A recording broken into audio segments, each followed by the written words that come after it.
دوسرا آپشن پھر یہ ہے کہ اگر وہ قابو میں نہیں آ رہا ہے آپ کے، بھاگ رہا ہے ادھر ادھر، اور تو پھر شوٹ بھی کیا جا سکتا ہے اس کو.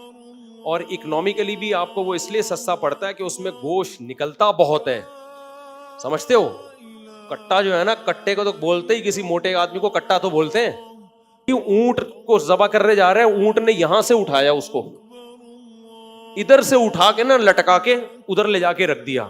بڑا تمیز کا اونٹ تھا وہ، تو اس کو گولی سے شوٹ کریں، لیکن وہ گولی کا شوٹ سے اگر مر گیا تو حلال نہیں ہوگا. مفتی طارق مسعود کے بیانات کے لیے مفتی صاحب کے آفیشیل چینل مفتی طارق مسعود سپیچز کو سبسکرائب کریں. بھائی قربانی سے متعلق کچھ مسائل سن لیں. پہلی بات، بھینس کی قربانی واجب ہے، اس پر میں بیان میں آج ڈیٹیل میں بتا چکا ہوں، ٹھیک ہے نا. نمبر 2، گھر کے سربراہ کی طرف سے ہے، سب کی طرف سے ہوگی یا نہیں ہوگی، یہ مسئلہ بھی مدلل بیان کر چکا ہوں. تیسری بات، بھینس کی قربانی بھی آج کل ایک اختلافی مسئلہ ہے. بھینس کی قربانی پر اجماع رہا ہے، اب اختلاف ہو گیا اس میں.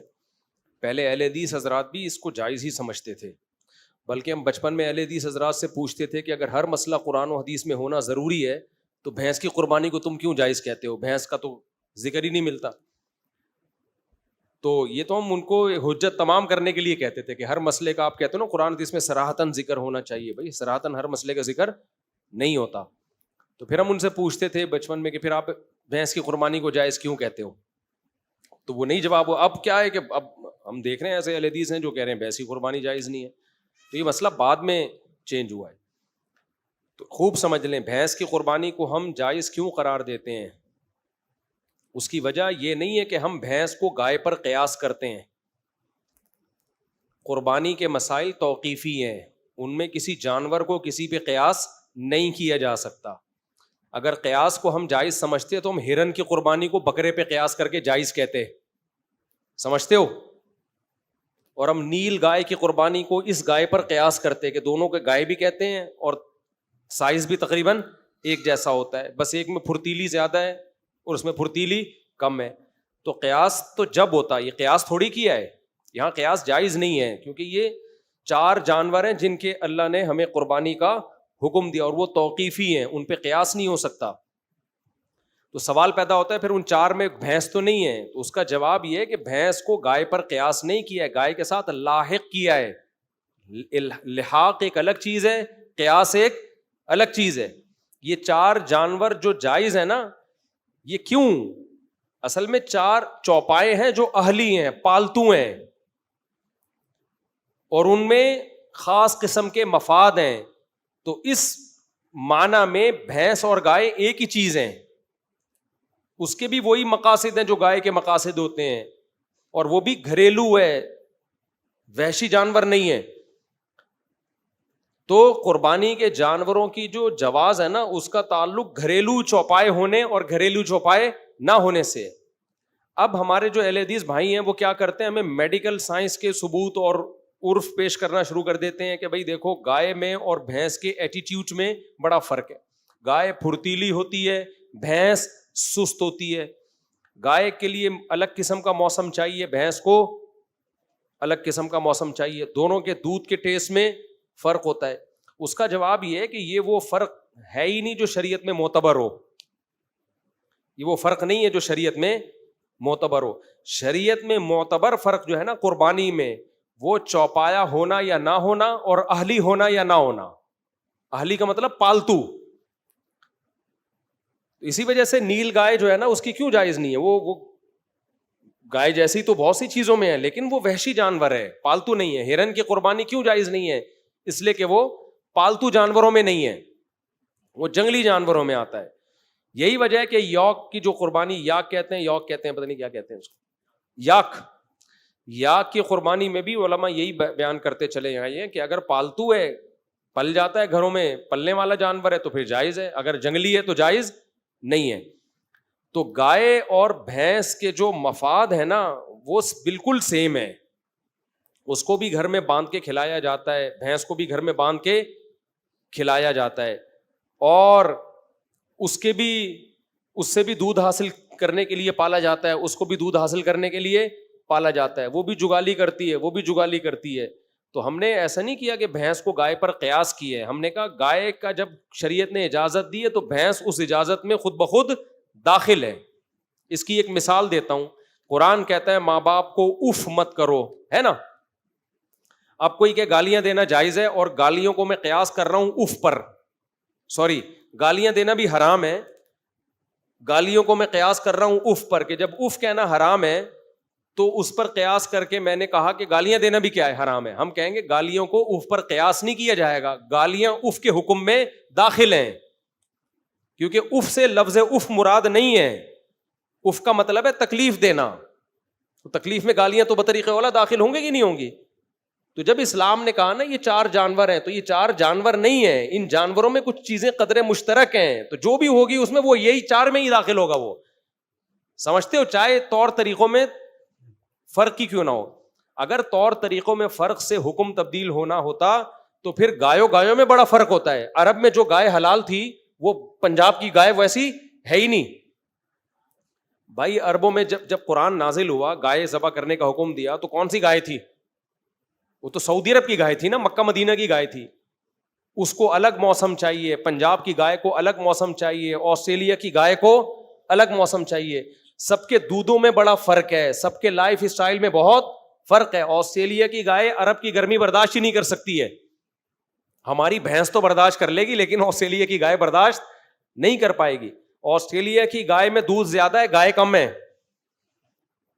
اور ہماری گائے میں گائے زیادہ ہے, دودھ کم ہے. تو اتنے سارے, اگر فرق کی وجہ سے حکم تبدیل ہوتا تو پھر تو بہت سارے فرق, خود گایوں میں بہت فرق ہے.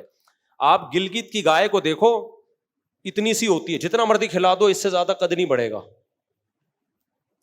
جتنا مرضی کھلا لو. اور وہ پہاڑوں پہ چڑھ کے نا ان کے مسل بہت مضبوط ہو جاتے ہیں. یہ والی گائے یہ اسپیڈ بریکر پہ نہیں کراس کر سکتی, یہ پہاڑ پہ کہاں سے چڑھے گی. تو اگر دونوں کے ایٹیٹیوڈ میں فرق شریعت میں معتبر ہے تو گائے اور بھینس میں اتنا فرق نہیں ہے, پنجاب کی گائے اور پنجاب کی بھینس میں, جتنے عرب کی گائے اور گلگت کی گائے میں فرق ہے, آسٹریلیا کی گائے اور انڈا موڑ کی گائے میں فرق ہے.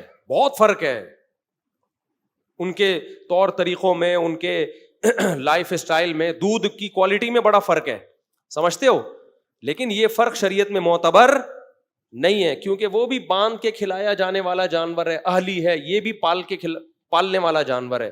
تو اس لیے چوپایا ہو پالتو ہو, یہ ہے اصل.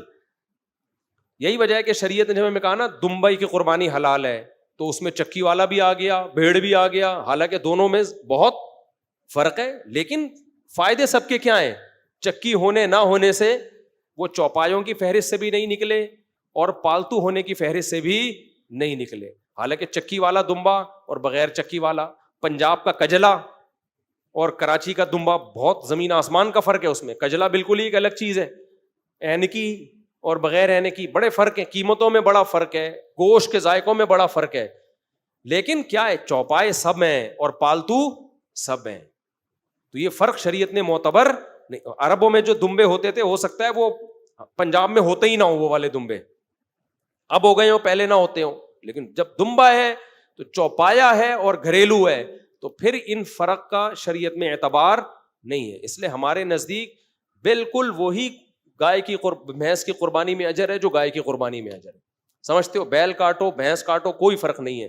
بلکہ بھینسا اس لحاظ سے زیادہ بہتر ہے کہ ماہرین جو حکیم ہیں, جو غذاؤں کے ماہر ہوتے ہیں, وہ حکیم کہتے ہیں کہ بھینس کے گوشت میں فائدے گائے کے گوشت سے زیادہ ہیں, اس میں فیٹ بھی کم ہوتا ہے, اور اکنومیکلی بھی آپ کو وہ اس لیے سستا پڑتا ہے کہ اس میں گوشت نکلتا بہت ہے.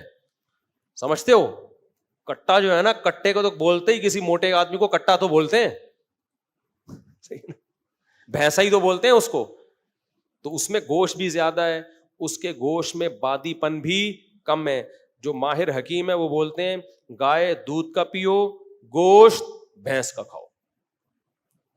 اب اگر کہیں بھینس کے گوشت صحیح نہیں ہے تو وہ بڈی بھینسیں جو ایکسپائر ہو چکی ہوتی ہیں ان کو ذبح کر رہے ہوتے ہیں. لیکن اگر کٹے کو آپ ذبح کرو نا تو کٹے کا گوشت مطلب بولے کٹا ہی ہوتا ہے بھائی. البتہ ہمارے ہاں کٹا اس لیے قربان نہیں کیا جاتا بھینسا کہ وہ ہوتا کم بخت اتنا طاقتور ہے اور اتنے مسلز ہوتے ہیں اس میں گوشت سے بھرے ہوئے کہ قصائی گرانے کے چکر میں 2-4 قصائی خود گر جاتے ہیں.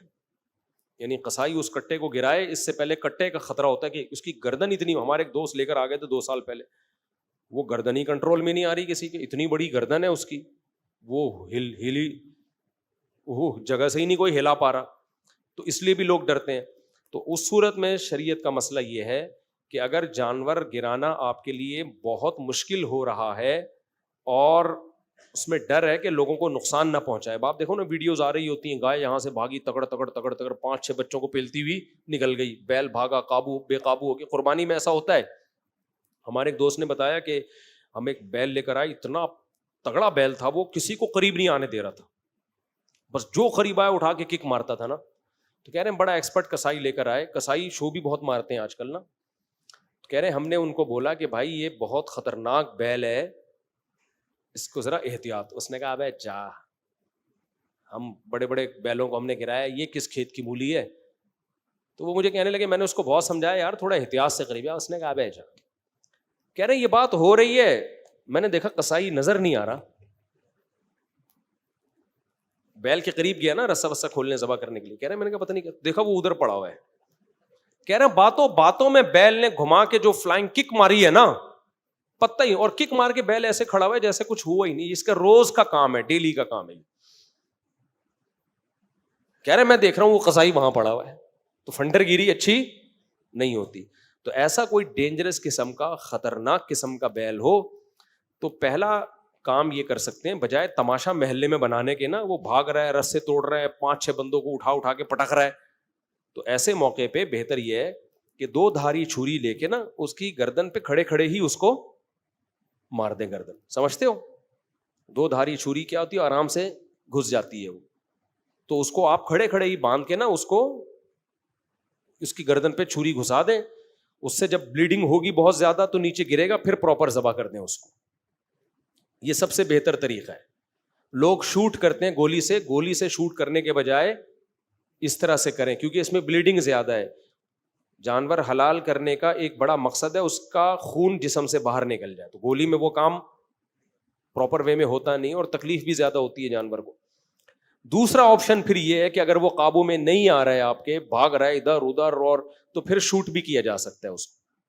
تو اس کو گولی سے شوٹ کریں, لیکن وہ گولی کا شوٹ سے اگر مر گیا تو حلال نہیں ہوگا. جب گر جائے پھر جا کے اس کو ذبح کر دیں. البتہ گولی اگر دھاری دار ہے, دھاری کا مطلب بلیڈ ہے اس کے آگے, تو پھر بسم اللہ اللہ اوپر پڑھ کے اگر آپ نے گولی چلائی اور وہ دھار لگ گئی اس کے اندر, تو بھی گرے گا تو آپ پر ذبح کرنا واجب ہے. لیکن آپ کے پہنچنے سے پہلے اگر مر گیا تو پھر حلال ہے وہ. سمجھتے ہو, تیر کا شکار ہو گیا یا گولی کا ہو گیا, تو گولی اگر نوک والی دھار والی ہے, کلاشن کوف کی یا ٹی کی گولی نوک والی نہیں ہوتی, آگے سے نوک تو ہوتی ہے مگر دھار نہیں ہوتی اس کی, بالکل ایسے سوئی ہو نا, بالکل گھب جائے اس طرح سے, تو پھر حلال ہوگا, ورنہ حلال نہیں ہوگا. تو جانور اگر قابو میں نہیں آ رہا ہے تو پھر اس کو قابو میں لانے کے لیے یہ ہیلا اور طریقہ اختیار کیا جا سکتا ہے. لوگ کہتے ہیں ظلم ہوگا جانور کے اوپر. او بھائی, وہ جو ظلم کر رہا ہے آپ کے اوپر, آپ اس کو قربان کرنے کے لیے لائے تھے اور اس نے گلی محلے کے 5-6 بچے قربان کر دیے. یہ کون سا کوئی ٹانگ لے کے بیٹھا ہوا ہے, کوئی گھٹنا لے کے بیٹھا ہوا ہے. بقرعید میں یہی رپورٹیں آ رہی ہوتی ہیں, پھر یوٹیوب پہ اتنی ویڈیوز آئی ہوئی ہوتی ہیں. وہ ایک تو میں نے دیکھی, اونٹ کو ذبح کرنے جا رہے ہیں, اونٹ نے یہاں سے اٹھایا اس کو, ادھر سے اٹھا کے نا لٹکا کے ادھر لے جا کے رکھ دیا. بڑا تمیز کا اونٹ تھا وہ.